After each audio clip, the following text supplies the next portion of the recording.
So unfortunately, I actually had already created this, and I hit escape apparently, and the video is left. So let me go back through this for you. A couple quick goals. The idea is that momentum is conserved. Momentum is boring. It does not change. And by that I mean total momentum, just as total energy did not change. So we have an object that's moving. It has a vector associated with it. This is a velocity vector or momentum vector or an acceleration vector. You don't know until the numbers go towards it. But we define momentum as mass of the object times the velocity of the object. And I say velocity here again because direction is very important, which is even why I have an arrow over top of the P here, just to emphasize that. The fact that total momentum is boring shows us that we have positive and negative values in order to have more complex systems. So when we have head-on collisions, which means any collision in a straight line, whether the objects are going in the same direction or not, you have a convention, and the convention is that anything going to the right of your screen or paper we consider positive, and anything going to the left is considered negative. So here's an example. Remember that momentum is mass times velocity. We say it's a 2 kilogram mass going at 5 meters per second to the right, positive. So it's 2 times 5, or 10, is the momentum. I give you the units just to remind you, and the direction is to the right. So another example now, but a more complex system, and of course you can go back on these at any time, is the collision of two objects. So here is a beforehand. Here's a snapshot beforehand.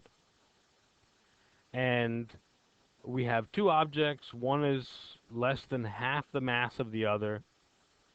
But this larger object, or more massive object rather, is moving at less than a third of the velocity of the first. And I did put a negative here, although the arrow would show you that it was negative. I don't have to put a negative there. You should be able to see that from the direction, or even from the wording of a problem. So if we can find the total momentum of this system, which is the momentum of this ball plus the momentum of this ball, then we have defined everything that we need to solve for any unknown velocities.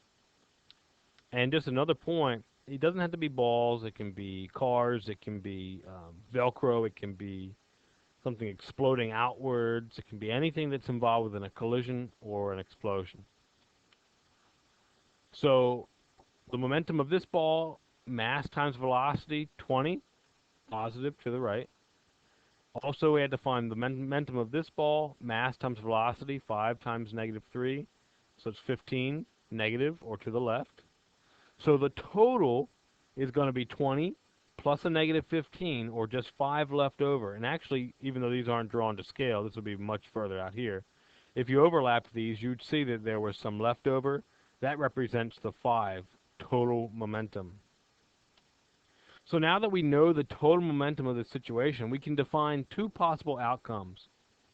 In one outcome, these objects stick together. So maybe they're like train cars, like Thomas the Tank Engine, or two gum wads, I like to say, or two Velcro balls. And when they come together, they literally become one object. Or in the other scenario, you can have them bounce apart, and that's called an elastic collision. So inelastic means not bouncing apart, and elastic means bouncing apart. So in the first scenario, let's say that they're two gum wads and they're going to stick together. We want to find the speed of these two objects. Well, the momentum is mass times velocity. We can use this triangle to find the speed, or the velocity if we care about the direction. The velocity will be the momentum divided by the mass, and we'll use this a couple times. So in elastic collision, I don't draw them sticking together afterwards, but they'll actually be this one and this one stuck together. If they're gum wads, right, use that wonderful sound effect a couple times, then there'll be one big gum wad. It'll be 7 kilograms of mass. And this is actually an easy situation, because if it's all one, the equation becomes very simple. We know that the total momentum has to be 5. If you missed that, go back. Remind yourself, the total momentum of this system must be 5. So the velocity is the momentum divided by the mass. Momentum is 5 divided by 7, which is the combined mass since they're sticking together. And that's less than 7, it's a little bit more than 7/10 of a meter per second, which is about 1.5 miles per hour in my reckoning. And that's a very, very difficult speed to achieve because when you're in a car, for instance, because your speedometer doesn't even really show that. So another scenario would be, instead of these having been gum wads, things that would stick together, what if they were just big metal balls? Or cars with a spring in between them, or rubber, or something that would bounce apart. Well, in order to find an unknown, let's say it's the velocity of this ball, we don't even know the direction, whether it's sitting still, whether it's going to the right, whether it's going to the left. We would need to again apply the fact that total momentum is boring.